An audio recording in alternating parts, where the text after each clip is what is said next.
Hey guys, I'm here to do another general message today. It's called to do it a little differently. So here we go. Sorry for the shaking. My setup's a little shafty here. Alright. So when I pulled from my homemade deck, I got First Impression. And it came out with the Ace of Pentacles and the Eight of Pentacles. So the message I'm getting here for the First Impression is when you may meet somebody for the first time, they may get the impression that you may have had things handed to you, not recognizing that you had a lot of blood, sweat, and tears put into the things that you have gotten for yourself. So there might be some misunderstandings or intentionally just portraying and projecting their ignorance onto you instead of maybe clarifying, asking questions, being curious about who you are or why you've became who you are today.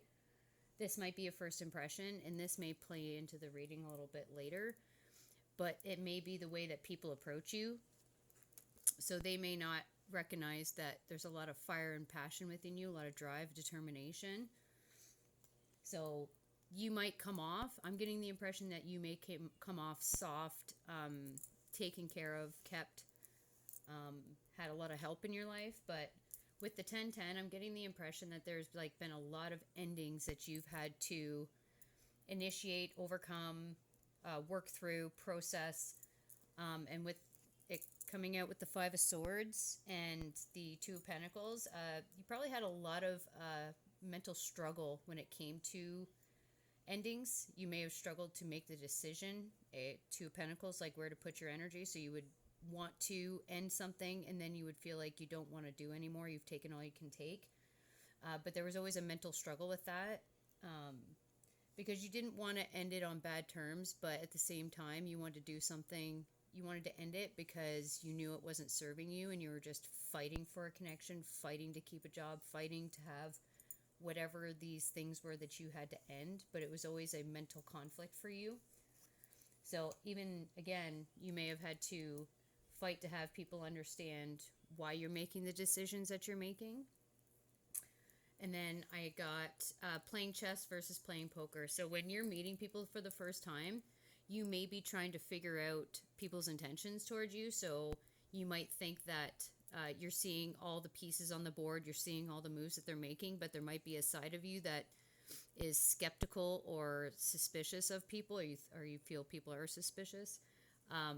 When you think that they may have something that they're hiding, because in poker you're not showing your hand, you're just making a bet. So there's risks that you maybe having a hard time deciding if it's a risk worth making or taking, sorry. Or are people actually showing you, or are they just bluffing without, like, you might not believe how people, if somebody speaks to you a certain way, says certain things, it may be something that you're suspicious of. You might not believe them. You might not feel that they're being authentic or honest about stuff. And with that, with the Sun and the Wheel of Fortune, I get the impression that like you see through a lot of people's intentions. So we will know if it's ill-intended or I guess malintended. Because, and it's almost like you hear things or you find out things on time. It's like all the information or all the stuff that is meant to find you at the right time so that you can make the decisions and end things if they need to end. Or this might be something that you're learning, because if it's something that you may have struggled with and that's why this is coming up, it might be something you've had to work through. Then this might be, you need to trust your intuition and trust that the information will come to you so you can make the decision when you're meant to make the decision. Then I got triggering, and I got Eight of Cups and Seven of Cups. So for me, Eight of Cups, it's almost like people may take you for granted, or this may be a theme in your life. It could be at work, it could be with friends, family, intimate relationships. It might be triggering to people because you do walk away. And it may be triggering to you, like, see how he's looking at the moon, he's just like, oh, all these cups have spilt over, like I've invested so much, it's shitty and I don't like that I have to walk away, but you almost like, you have to deep down, even if you take time to make the decision. 1010, you know the right decision to make. It's just like you're disappointed that you have to walk away with all that investment. So it may trigger you to question, because with the Seven of Cups, this is usually options or confusion. But you may question, just like, oh, is this as good as it? Are they the best I'm going to get? Um, if I leave now, they may become a better person. So, like, you may want to wait around, but it's almost like you recognize that what they're showing you right off the bat, first impression. Uh, People are always going to present their best selves with the Ace of Pentacles there. It's almost like somebody's going to show you their best behavior, their best self, until they get comfortable. Then masks do come off. Again, playing poker, it's just like people hold their cards close to their chest. So, like, you trying to be discerning is the message I'm getting here. So it's almost like it's going to trigger you, and it's going to trigger others, especially if they are taking you for granted. So when you do walk away, it does trigger them, and then they might be confused because they're like, oh, well, like, I didn't realize I wasn't fulfilling your needs. I wasn't meeting your standards. Things weren't as good. I thought everything was fine. So this may trigger people, but this might trigger people into the awakening of, and even like as, because this is the advice, right? Vision quest. So sometimes when there's nothing left, sometimes you got to move somewhere else. So if it's dry and it's desert, there's no water. Sometimes you got to move on to find water. You got to find the resources that you need if there's nothing there. And it's not personal, it's just what's best for you. Because again, somebody might be more than enough for another person that is in that same lifestyle, that same goals that they have in life. They may be a better match to somebody else, but just not you, because there's nothing left. And also the other card for the advice is release. So it's almost like if there's nothing there, you have to learn and be accepting of releasing. Because even in, again, everybody's said this for a long time, even the trees lose their leaves. They don't die. They're just preserving their energy. They're just pulling back because this is a time of reflection. It's a time to rebuild and hibernate, I guess. So there might be a focus for you to understand that you might be perceived a certain way on first impressions. You may struggle with endings. You may be somebody who's skeptical of others. So this could be a mirror effect of you not trusting yourself to make the right decisions, or trusting yourself, trusting that you will have all the information when you need it. And this is something you need to focus on. And even with triggering, there's going to be a trigger, but this is also related back to our wounding. And again, like with the Page of Pentacles on the bottom of this deck, I'm just getting the feeling that like you're learning how to navigate these things in a practical way. Not everything is emotional, not everything is logical, but it has to be practical on some level when it comes to love, when it comes to business, when it comes to friendships, when it comes to family. There has to be a practicality, and you're just learning the practicality of how to navigate these areas of your life and maybe these things that are themes playing out. The camera's probably going to shake here. So I'm going to try and, because I've got this set up in a weird spot, so it's going to shake a little bit. But what I'm going to do is I'm just going to pick cards, and we're going to go with this. So what other message do we have?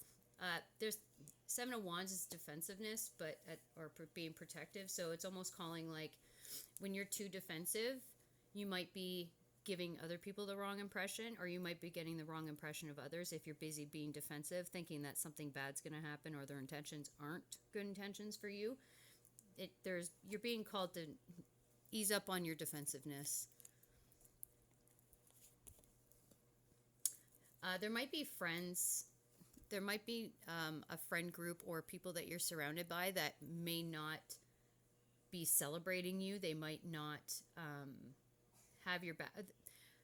They might not be the type of friends that will celebrate you, help you grow. So there might be some friends that, and maybe that's why, maybe with defensiveness. Here, we'll get one for that. Why is the Seven of Wands and the Three of Cups here? Ten of Swords. That's an ending in the past. So these people may have actually like done things to you, said things to you that made you feel like they weren't going to be the type of friends that you would divulge your vulnerabilities with or share your good news with. So that might be something you need to look at, and this might be playing out with these themes here. These friends might be your party friends, but they won't be your close friends where you share or get advice from. What else is a message here? Sun card. You're going towards things. The baby is free riding on the back of a white horse. It's almost like as long as your intentions are pure in what you're doing, it doesn't matter what other people, how people are perceiving you. It shouldn't matter. What else we got going on? You might not be where you want to be. So like you're hopeful, and you have the determination and the drive, because that's also that's the sun. So you might be being watched and you don't realize it. You might be feeling that you aren't where you want to be. You don't have all this, or you might be worried that people will take things from you that you do achieve. So again, with the right people sharing your good news or things that make you happy, maybe you should be more discerning with who you share with. With the Four of Pentacles, that's like a Emperor wannabe kind of card. So it's like you're not where you want to be. You're working towards it. You have what you need, but there's just something. Maybe you're not taking action, and that's why you're not. And again, like your mind, like you might have the ideas in your mind, but you haven't taken any practical steps, because this is holding back as well. So you might have the ideas and you might know what's going to make you happy if you do take the action, but you're not taking in the physical, tangible, earthly plane. You're not taking action. It's all in your head. One other message, please. And then we're going to wrap this up, because I don't need to be having really long readings or a long time loading. What other message do we have? Three of Swords. Well, this is just usually heartache, lack of support. Or you might not understand why you had the heartbreak. And when it's in the reverse, you do have support. You might not recognize, you might be looking to the wrong people for support, and that's why. And then we have the Hermit. It's Virgo energy. So you might not be looking at the details, or you might be missing out or recognizing the people that are there for you, because you're looking at the wrong people. But it's also reflecting on past disappointments, past heartbreaks. For it, like I said, it could be from anybody, any kind of disappointments, but it's like you need to reflect and understand why you went through that. Was there something that you bypassed that you didn't notice? Was there something that you weren't looking at the details closer? Because he is holding up the light, so you can light the path, but it's almost like he's not looking up, so you're not recognizing the good of this in the future. Because every time you learn, you're going to avoid that in the future, because it's all cyclical. So it's going to come back around. So if you run into something similar to these situations, how you approached it before, was it beneficial? Was there something you wanted to say and never said? So reflecting on how it played out and maybe doing it differently might be what you're being asked to do. Yeah, so when it comes to like this mental anguish here, well, I guess it would just be like heartbreak, but it is mental. It's almost like the heart, like, and a lot of this stuff, like there may be situations where your heart energy has let go, but it's the mind that's kind of fucking you in this situation. Your mind isn't letting it go. So maybe this is where you need to like look at it and understand it from a perspective that it wasn't going to serve you going forward. And then with the Eight of Pentacles in reverse, it's like there's no point in putting more effort, energy into